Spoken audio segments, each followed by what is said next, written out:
تو ضرور اس سے زیادہ اچھی جگہ مجھ کو ملے گی۔ اس کے ساتھی نے بات کرتے ہوئے کہا، کیا تم اس ذات سے انکار کر رہے ہو جس نے تم کو مٹی سے بنایا، پھر پانی کی ایک بوند سے، پھر تم کو پورا آدمی بنا دیا؟ لیکن میرا رب تو وہی اللہ ہے، اور میں اپنے رب کے ساتھ کسی کو شریک نہیں ٹھہراتا۔ اور جب تم اپنے باغ میں داخل ہوئے تو تم نے کیوں نہ کہا کہ جو اللہ چاہتا ہے وہی ہوتا ہے؟ اللہ کے بغیر کسی میں کوئی قوت نہیں۔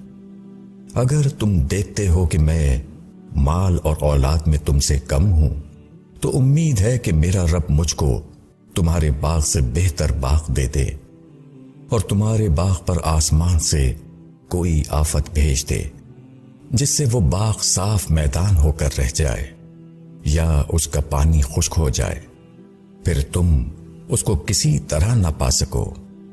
اور اس کے پھل پر آفت آئی تو جو کچھ اس نے اس پر خرچ کیا تھا اس پر وہ ہاتھ ملتا رہ گیا، اور وہ باغ اپنی ٹٹیوں پر گرا ہوا پڑا تھا، اور وہ کہنے لگا کہ اے کاش میں اپنے رب کے ساتھ کسی کو شریک نہ ٹھہراتا، اور اس کے پاس کوئی جتھا نہ تھا جو خدا کے سوا اس کی مدد کرتا، اور نہ وہ خود بدلہ لینے والا بن سکا۔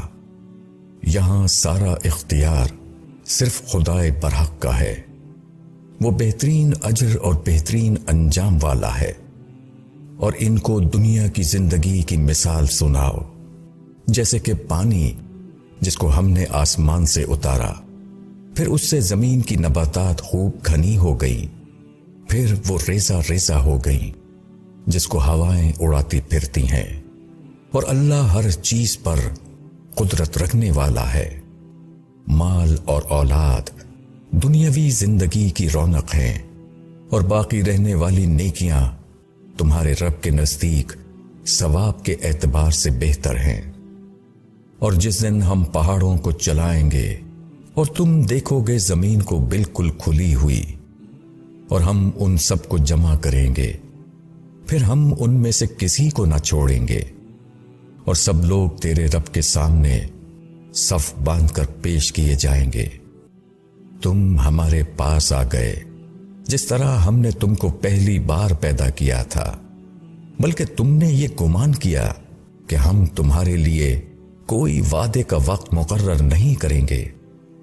اور رجسٹر رکھا جائے گا تو تم مجرموں کو دیکھو گے کہ اس میں جو کچھ ہے وہ اس سے ڈرتے ہوں گے، اور کہیں گے کہ ہائے خرابی، کیسی ہے یہ کتاب کہ اس نے کوئی چھوٹی بات درج کرنے سے چھوڑی ہے اور نہ کوئی بڑی بات۔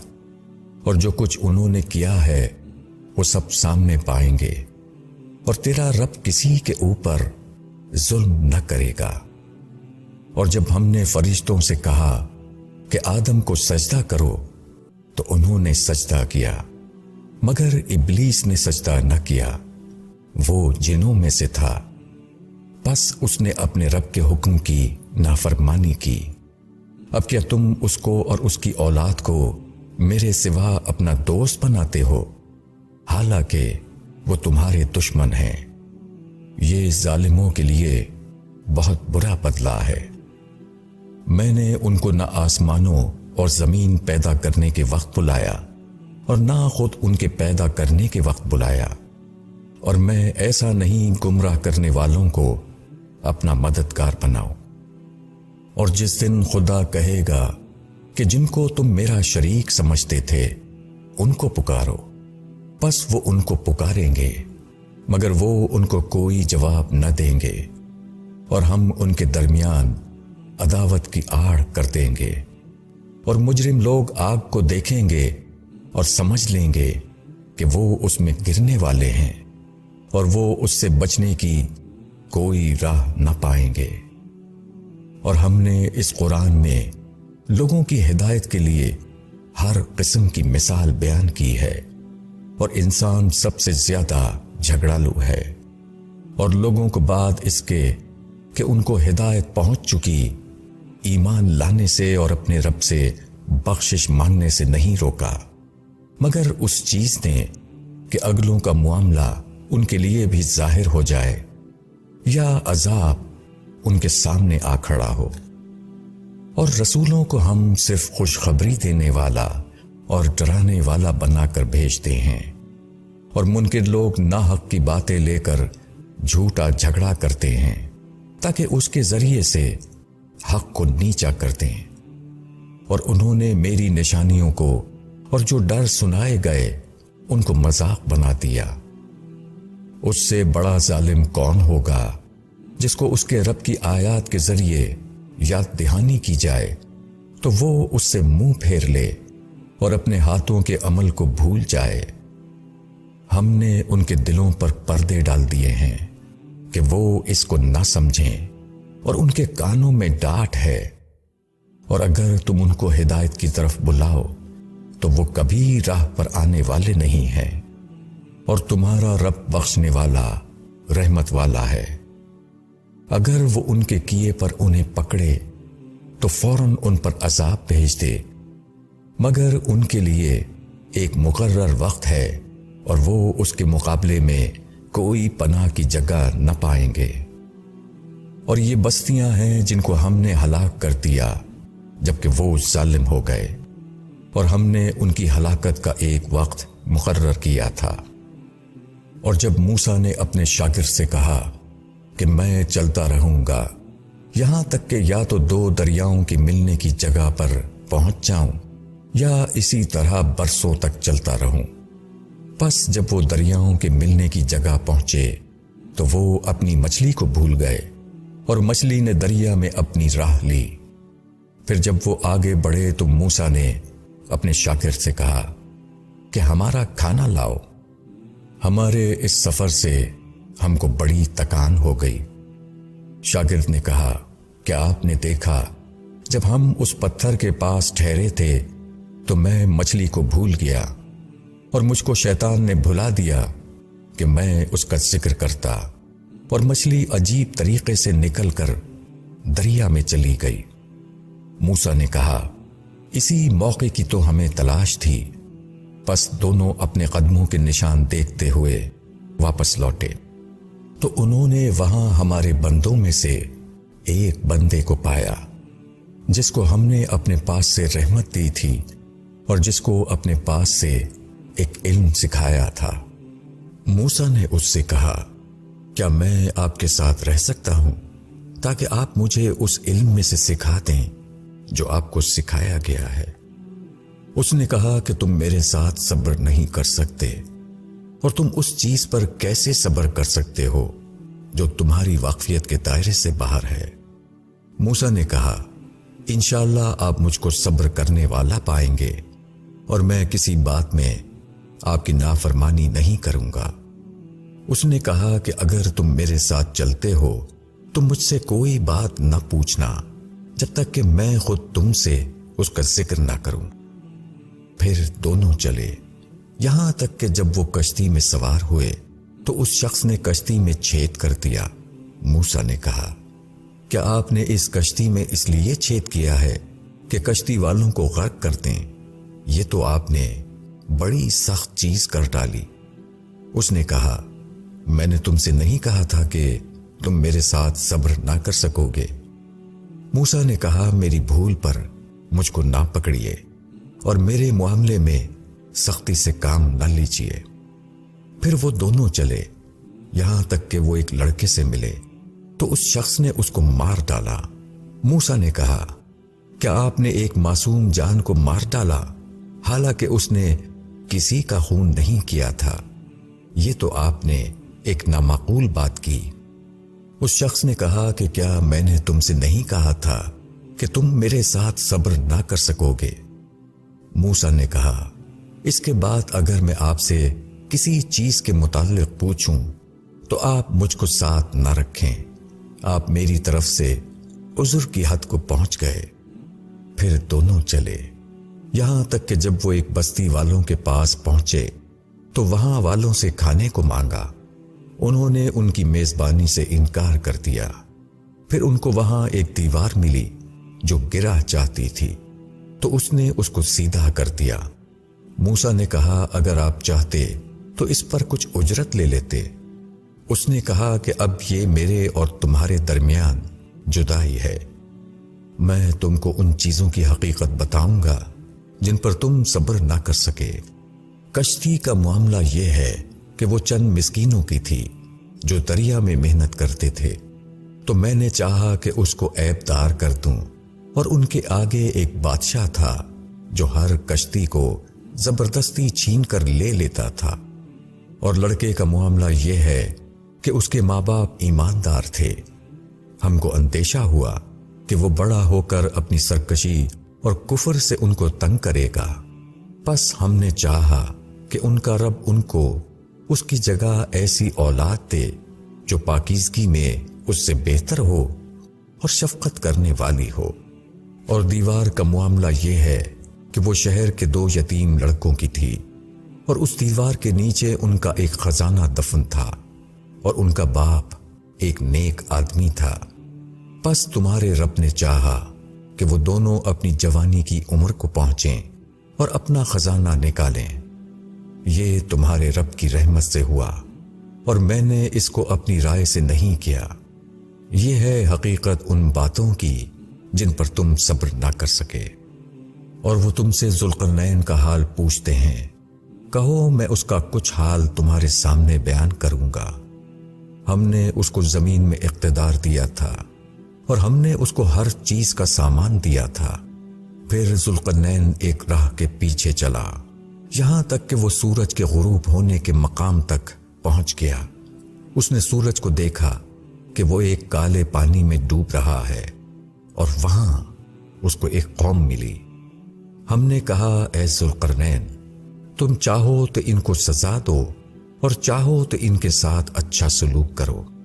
اس نے کہا، جو ان میں سے ظلم کرے گا ہم اس کو سزا دیں گے۔ پھر وہ اپنے رب کے پاس پہنچایا جائے گا، پھر وہ اس کو سخت سزا دے گا۔ اور جو شخص ایمان لائے گا اور نیک عمل کرے گا اس کے لیے اچھی جزا ہے، اور ہم بھی اس کے ساتھ آسان معاملہ کریں گے۔ پھر وہ ایک راہ پر چلا، یہاں تک کہ جب وہ سورج نکلنے کی جگہ پہنچا تو اس نے سورج کو ایک ایسی قوم پر طلوع ہوتے ہوئے پایا جن کے لیے ہم نے آفتاب کے اوپر کوئی آڑ نہیں رکھی تھی۔ یہ اسی طرح ہے، اور ہم ذوالقرنین کے احوال سے باخبر ہیں۔ پھر وہ ایک راہ پر چلا، یہاں تک کہ جب وہ 2 پہاڑوں کے درمیان پہنچا تو ان کے پاس اس نے ایک قوم کو پایا جو کوئی بات سمجھ نہیں پاتی تھی۔ انہوں نے کہا کہ اے ذوالقرنین، یاجوج اور ماجوج ہمارے ملک میں فساد پھیلاتے ہیں، تو کیا ہم تم کو کوئی محصول اس کے لیے مقرر کر دیں کہ تم ہمارے اور ان کے درمیان کوئی روک بنا دو؟ ذوالقرنین نے جواب دیا کہ جو کچھ میرے رب نے مجھے دیا ہے وہ بہت ہے، تم محنت سے میری مدد کرو، میں تمہارے اور ان کے درمیان ایک دیوار بنا دوں گا۔ تم لوہے کے تختے لا کر مجھے دو۔ یہاں تک کہ جب اس نے دونوں کے درمیانی خلا کو بھر دیا تو لوگوں سے کہا کہ آگ دہکاؤ۔ یہاں تک کہ جب اس کو آگ کر دیا تو کہا کہ لاؤ، اب میں اس پر پگھلا ہوا تانبا ڈال دوں۔ پس یاجوج اور ماجوج نہ اس پر چڑھ سکتے تھے اور نہ وہ اس میں سوراخ کر سکتے تھے۔ ذوالقرنین نے کہا کہ یہ میرے رب کی رحمت ہے، پھر جب میرے رب کا وعدہ آئے گا تو وہ اس کو ڈھا کر برابر کر دے گا، اور میرے رب کا وعدہ سچا ہے۔ اور اس دن ہم لوگوں کو چھوڑ دیں گے، وہ موجوں کی طرح ایک دوسرے میں گھسیں گے، اور سور پھونکا جائے گا، پس ہم سب کو ایک ساتھ جمع کریں گے۔ اور اس دن ہم جہنم کو منکروں کے سامنے لائیں گے جن کی آنکھوں پر ہماری یاد دہانی سے پردہ پڑا رہا، اور وہ کچھ سننے کے لیے تیار نہ تھے۔